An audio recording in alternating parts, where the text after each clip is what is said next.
Alabama on Thursday executed a prisoner with nitrogen gas in what was the first use of a new controversial method of capital punishment.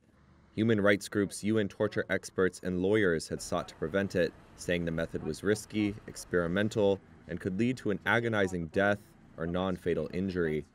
Kenneth Smith was convicted of the 1988 murder for hire of Elizabeth Sennett. He was one of only a few prisoners to have survived an execution attempt.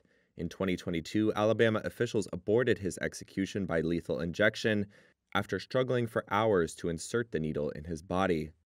In Smith's second trip to the execution chamber on Thursday, executioners restrained him in a gurney and strapped a respirator mask to his face. A canister of pure nitrogen was attached to the mask that, once flowing, deprived him of oxygen.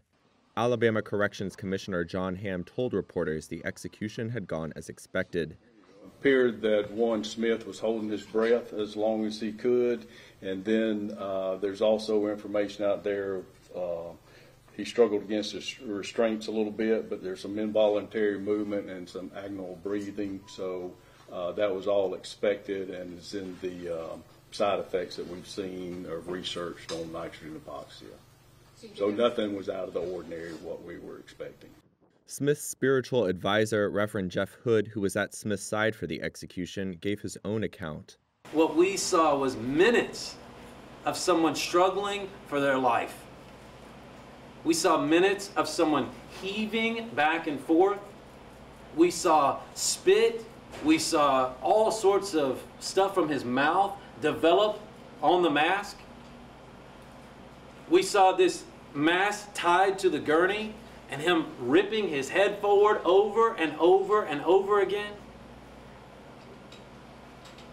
And we also saw correction officials in the room who were visibly surprised at how bad this thing went.